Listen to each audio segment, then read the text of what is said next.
മഞ്ചേശ്വരം പഞ്ചായത്തിലെ 11ാം വാർഡ് ഇത്തവണ ശക്തമായ പോരാട്ടത്തിന് വേദിയാകും. വികസന വിഷയങ്ങളാണ് വാർഡിലെ ചർച്ചാ വിഷയം. മുന്നണി സ്ഥാനാർത്ഥികൾക്ക് പുറമെ സ്വതന്ത്ര സ്ഥാനാർത്ഥികളും മത്സരരംഗത്തുള്ളത് വാർഡിനെ ശ്രദ്ധാകേന്ദ്രമാക്കുന്നു.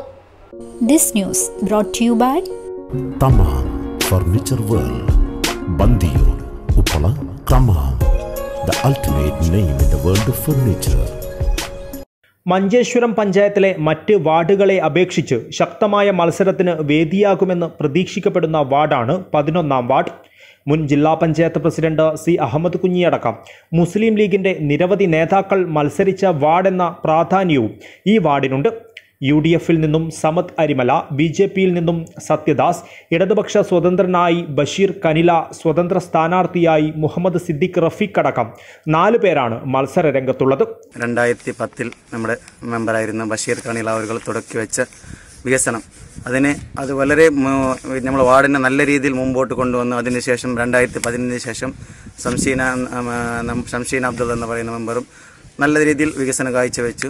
അതിന് ഒരു തുടക്കം, അതിനും കൂടി മുൻകരുതലാണ് ഞാൻ കാണിക്കുന്നത്. ആ വികസനത്തിൻ്റെ തുടർച്ചയാണ് എന്നിൽ നിന്ന് ജനങ്ങൾക്ക്, ഞാൻ ഈ 11ാം വാർഡിലുള്ള ജനങ്ങൾക്ക് ഞാൻ പ്രതീക്ഷ കൊടുക്കുന്നത്.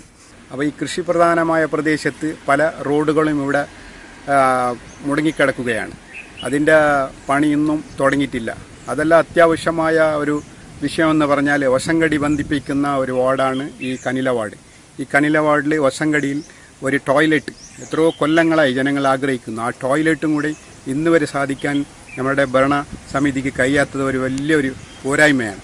അതുകൊണ്ട് ഇന്ന് ഈ കുറി മത്സരത്തിൽ ലീഗ് സ്ഥാനാർത്ഥി 2 ഉള്ളത് കൊണ്ട് ഈ മറ്റുള്ള സ്വതന്ത്ര സ്ഥാനാർത്ഥി എനിക്ക് വളരെ വിജയസാധ്യത ഉണ്ടാണ് എല്ലാവരും പറയുന്നത്. കാലങ്ങളായി ഈ വാർഡിൽ നിന്നും വിജയിച്ചു വരുന്നവർ വികസനത്തിന് പ്രാധാന്യം നൽകുന്നില്ല എന്നാരോപിച്ചാണ് സ്വതന്ത്ര സ്ഥാനാർത്ഥികൾ മത്സര രംഗത്ത് വന്നത്. ലീഗിൽ തന്നെ പ്രവർത്തിച്ച മുഹമ്മദ് സിദ്ദിഖ് റഫീഖാണ് സ്വതന്ത്ര സ്ഥാനാർത്ഥിയായി രംഗത്ത് വന്നത്.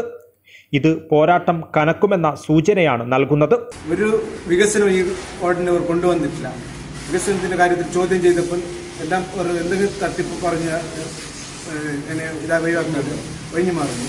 അപ്പം അതിനെ എതിർത്തിട്ട് ജനങ്ങൾ എന്നെ നിർബന്ധിച്ച് നിർത്തുകയാണ്.